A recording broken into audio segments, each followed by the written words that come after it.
Someone on medium incomes will bring home $380 a year compared to over $11,000 for high incomes. Sorry. High income earners will bring home $11,000 a year extra, and someone on a median income will only be bringing less than $500 a year. Yep, $380. Someone on the minimum wage, which is about $40,000, will bring home $110 for a whole year. For a whole year, and someone on a low income of say $20,000 will bring home nothing. One for mum, one for dad, and one for the country. And there has never been a more exciting time to be an Australian. Budgets are about choices, Fran, and you show what you value through the choices you make. Dead, buried, cremated. This is coal. Don't be afraid. Don't be scared. Australia's basically done for. We'll just end up being a third-rate economy. A banana republic. How good is Australia? Just follow the money. G'day, and welcome to Follow the Money, the Australia Institute's podcast demystifying the big economic issues in Australia and putting them in plain English. I'm Ebony Bennett, Deputy Director at the Institute, and we're recording this on Tuesday, the 15th of September, 2020. Next month, the Morrison government will announce its budget, or economist Christmas, as we call it here at the Australia Institute. Normally, it's delivered in May, but due to coronavirus and the pandemic, it was delayed until October. And we already know the government is planning to reduce JobKeeper and JobSeeker, but in the midst of Australia's first recession in 30 years, this budget has to do a lot of heavy lifting. There are a lot of unemployed people out there, and this government has to deliver programs that will either employ people or keep them above the poverty line. The Federal Treasurer has flagged corporate tax cuts are back on the table as the government considers its post-pandemic economic reform agenda. That income tax cuts will be brought forward and business tax breaks will be in the budget with Scott Morrison. The one way you build your economy back is you don't hit it with higher taxes. We need this to be a business-led recovery and for business to be on the front foot here, to be given the opportunity to create the jobs and the growth. Tax reform is one. Yes, I will be supporting the tax cuts. Bringing forward the tax cuts is going to cost us $28 billion that we just can't afford. At a time when there's 1 million people who are unemployed, we shouldn't be giving Clive Palmer an early tax cut. That is not a good use of $28 billion. And more money into people's pockets means more spending, and more spending means more jobs. But you've got to give them the confidence. You've got to give them the confidence to spend. We absolutely need to do, and the best way to do that is to ease the restrictions. So is it going to mean the economy suddenly booms? No. So to talk about some of the issues that we're expecting to be in the budgets, particularly the idea that we will bring forward the tax cuts, I'm going to talk to Matt Grudnoff, Senior Economist at the Australia Institute and author of a couple of reports on the impact of bringing income tax cuts forward in the budget. G'day, Matt. G'day, Eb. How are you? Pretty good. First, can you just unpack that for me, why the government thinks that tax cuts will be an effective fiscal stimulus? Well, the idea of fiscal stimulus is you want to buy a lower unemployment rate. So the private economy is not working, it's in the doldrums, unemployment is rising, people are losing their jobs, incomes are going down. And the one part of the economy at this point that can really lift the rest of the economy is the government sector. So effectively they spend a whole lot of money, either through cutting taxes or directly spending on projects or buying infrastructure or stuff like that. And effectively, lots more people get employed, so the unemployment rate goes down. So it really is buying a lower unemployment rate. And why do they think that tax cuts will buy that lower unemployment rate? Well, the theory is if you cut somebody's taxes, they have more money each fortnight or whenever they get paid that goes into their bank account. That more money, then they go out and spend it. Spending that money means that more stuff is demanded and more people are needed to make that stuff. So employment goes up and unemployment goes down. Can you take me back to the original income tax cuts package that was in the budget a few years back? What is in that package? Yeah, so the government has passed some very big tax cuts. They're worth $300 billion over 10 years, biggest tax cuts we've ever had. And they basically have 3 stages. And the first stage stage is already in place, and that's the low and middle income tax offset, the bit that you get when you submit your tax return. It's sort of a little refund that you get. But stage 2 and stage 3 of the tax cuts haven't yet come in, and they're the ones that the government are thinking of bringing forward. It's a plan that actually deals with the immediate challenges as well as the longer-term challenges. We're getting rid of bracket creep. Bracket creep is a thief.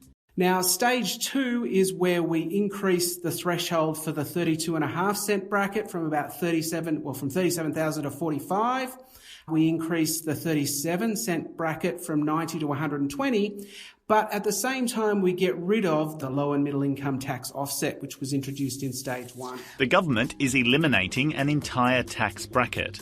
This means people earning between $45,000 a year and $200,000 a year will be paying the same marginal tax rate, 30 cents in the dollar. Under the new tax scales, people earning $200,000 or more will see their tax cut by $11,640 per year.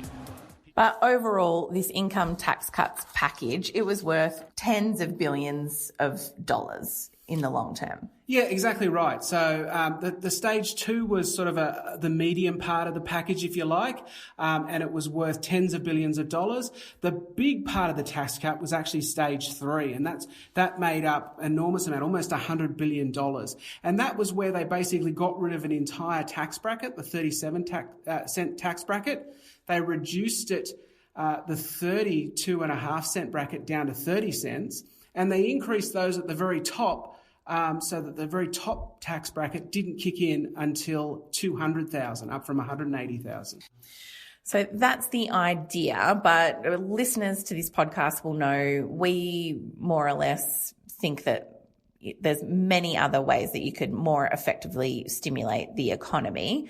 So can you take us through, you've recently written a report that really does get down into the nitty-gritty of who will benefit the most from bringing these tax cuts forward.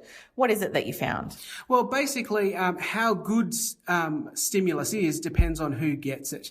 And so we did what's called an income distribution analysis of the tax cuts, which is a fancy way of basically saying we took all of the taxpayers in the economy, we lined them up from those on the lowest incomes to those on the highest incomes, and then we put them in 10 equal groups. So we had the 10% of the lowest incomes in the first group, and then the next 10% in the second group, and so on until we got up to the 10th group, which is the top 10% of taxpayers.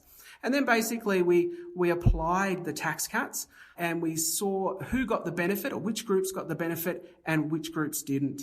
And that's called a distributional analysis. Am I right, Matt? What's that mean?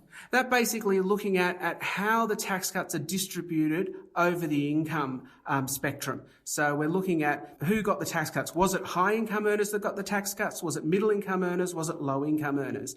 And we're basically able to dissect all of the taxpayers and work out which taxpayers or which groups of taxpayers are getting them and which groups aren't.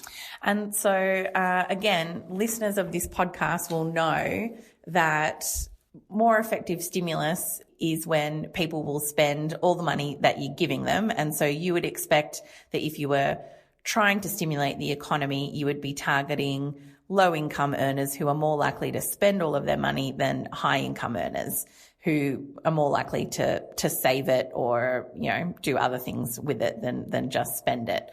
So is that what you found, Matt? Who will benefit the most from bringing these tax cuts forward? You're absolutely right. Low-income earners are the best people to give money to in order to stimulate the economy, and high-income earners are the worst people to give money to in order to stimulate the economy. But we found that if we brought these tax cuts forward, if we brought, say, stage 2 forward to next financial year, we found that the top 10% of taxpayers got 52%, more than half of the entire tax cut. The top 20%, so the top fifth of taxpayers, got over 90% of the entire benefit of that tax cut. So in other words, something like 90% of the population is really getting not much. Yeah, look, the bottom half of all taxpayers, the bottom 50%, half of all taxpayers only got 4% of the tax cut, and the bottom 20% got nothing at all. So these tax cuts, so those bottom 20%, the bottom half, they're the ones most likely to spend it. They're the ones most likely to spend it in the local economy and create more jobs. They're getting almost none of the tax cut. On the other side, those at the very top of the income distribution are getting over 90%, and they're the ones that are most likely to save it. They're the most likely to pay down debt with it, which then doesn't enter the local economy and doesn't stimulate jobs. So overall, in your opinion as an economist, if you were trying to design an effective stimulus, where does bringing the tax cuts forward kind of lie on a scale of 1 to 10, 1 being poor and 10 being excellent fiscal stimulus? Well, if I was trying to design a tax cut to show what you shouldn't do as stimulus, then this is the perfect one. Like if you were doing a lesson, you were designing a lecture, you were doing something to say, well, this is how you shouldn't do it. Well, that's pretty much what they've done. They've basically done the exact opposite of what you would expect to do. This tax cut will do very little to stimulate the economy. And we have to remember, in the last couple of weeks, we saw the latest GDP figures come out where GDP fell 7% in one quarter. And what was actually quite interesting when you dug into the detail of that was the savings rate almost quadrupled. That is, it went up almost 4 times. That is up to about 20%. So about a fifth of all income at the moment is being saved. Now you have to remember that those on low incomes need to spend all of their income in order just to meet the essentials of life. So they're not saving. So this is an average across the entire economy. That means those at the top right now are saving an enormous amount of their income. And that makes sense. We're in the middle of an economic crisis. People are worried about the future. The first thing you do is you pay down your credit card debt, you pay down your mortgage, you stash money in a bank account somewhere. Just in case. Yeah, in order to build a buffer. That's perfectly rational behaviour, and that's what we would expect. But you've got to remember, if we're handing out huge tax cuts to this same worried group of people who have the ability to save a lot of money, what are they going to do with it? They're going to save it. They're going to pay down debt. They're certainly not going to spend it. And so therefore it is not going to create employment in the economy. And the numbers also tell us that Australians are saving a lot more of the money that they earn. Economists say that is possibly because they're feeling uncertain about the future with good reason. And so that contrast to, as you were talking about, low-income earners who they still have to paying the rent, they can afford to buy more groceries. We certainly know that people on Job Seeker sometimes used to skip meals because it was so low. So in contrast to that, a high-income earner, just because they're getting more money through a tax cut, they're not going to spend twice as much on groceries, for example. That's exactly right. High-income earners can meet their basic needs reasonably easily. And right now they're worried about the future, so they're not going to be going out and buying a new car. They're not going to be going out and going on a holiday, certainly not at the moment with COVID, with all the borders shut. But they're not going to be buying a new fridge. They're not going to be buying big items, which is what we'd like them to do with stimulus spending. Instead, they're just going to stash it away, save it, and in case they lose their job, in case they need that extra money in the future. So, Matt, the other big ticket items that we're expecting or that we've had announcements about are about the government's intention to reduce JobKeeper and Job Seeker. What is the impact of that going to be on the economy? So the government's talking about increasing stimulus by bringing forward these tax cuts, but at the same time they're actually cutting stimulus because they've reduced the rates of Job Seeker and JobKeeper. Now, Job Seeker and JobKeeper are excellent stimulus, particularly Job Seeker, the unemployment benefit, but they've basically got what's called the coronavirus supplement, which is basically doubled the amount of unemployment benefits. Now, those on unemployment benefits are on the lowest of incomes, and they are most likely to spend all of their income just trying to make rent, trying to make food, trying to pay the electricity bill and the other utilities, just the essentials of life. So they're definitely going to spend all of it. So at the same time that we've got the government predicting that the unemployment rate will continue to rise until after Christmas, at the same time they're expecting that next quarter that the economy will again contract. At that same time, they're withdrawing this stimulus, which is a crazy time to withdraw stimulus. You withdraw stimulus when the economy begins to recover, not before it starts to recover. And if they're thinking, well, we're withdrawing this really good stimulus and we're going to replace it with these tax cuts, again, that's not going to work because these tax cuts are going to do very little to stimulate the economy. They're going to be great for high income earners. They're going to get tens of thousands of dollars a year, high income earners. But what we're going to see is really good stimulus going to low income earners being withdrawn and being replaced by extra money for those on high incomes. But analysis by Deloitte Access Economics, commissioned by the Australian Council of Social Service, claims those cuts to the coronavirus supplement for welfare recipients will cost the economy $31 billion, which represents about 1% of GDP. People on really low incomes are still spending, Fran. That's the key here. And that is, of course, helping to keep other people in jobs. And they estimate what's at stake here is 145,000 jobs at risk over the next 2 years if this precious income support is cut back now. Matt, you're also looking, I think we can maybe give people a preview of some additional analysis that you're doing of the impact of the tax cuts. We know that this pandemic has disproportionately economically disadvantaged women who are more likely to have lost their job or lost hours. Will the tax cuts at least benefit women overall without giving too much away before we've published the paper? Well, the paper gets published shortly, and, spoiler alert, no, it does not help women. You may be surprised, all right? But no, this tax cut will overwhelmingly go to high-income earners, and high-income earners are mainly men. And so this tax cut will mostly go to men, and only a smaller amount will actually go to women. So even though women have been disproportionately impacted by the recession, they've lost employment faster than men, they've lost hours and shifts faster than men. Even though they're being impacted disproportionately, they'll get far less of this tax cut than what men will get. You could build high-speed rail from Melbourne to Sydney, and that is definitely, Melbourne up to Brisbane, in fact, and that is definitely going to be needed in the future. And you could build over 300,000 public housing units. Now, I would much rather us build our way out of recession and have high-speed rail and tackle homelessness rather than give Clive Palmer an early tax cut. And I'm astounded that Labor and Liberal are even considering. I think we've pretty clearly established that bringing forward these income tax cuts is not the world's most effective economic stimulus. What kinds of things would you like to see in the budget in order to stimulate the economy? Well, there's heaps and heaps of things the government can do. They're really only limited by their imagination. But what they really need to target are employment-intensive industries. That is, if you give $1 million to the construction industry, you'll get about 1.2 jobs. But if you give $1 million to the aged care industry, you'll get about 10 jobs. So we know that which industry you target or where you target your stimulus money, you'll get more bang for your buck if you go for those industries that employ a lot of people. And the industries that employ a lot of people are places like aged care, childcare, health, education, those kind of service-orientated industries that require a lot of people in order to help out. And so right at the moment when we're worried about aged care, this is a great time for the government to be spending lots and lots of money on aged care to try and protect the elderly from the coronavirus. Not only will it save lives, but it'll also create a whole heap of jobs.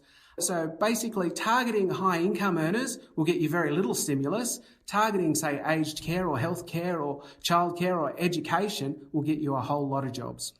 So, Matt, can you just, to end on a final detail, to pick up something that you just mentioned there, high income earners are going to be bringing home a lot more money because of these tax cuts. In your analysis, did you quantify how much they'll be bringing home extra per week or per year?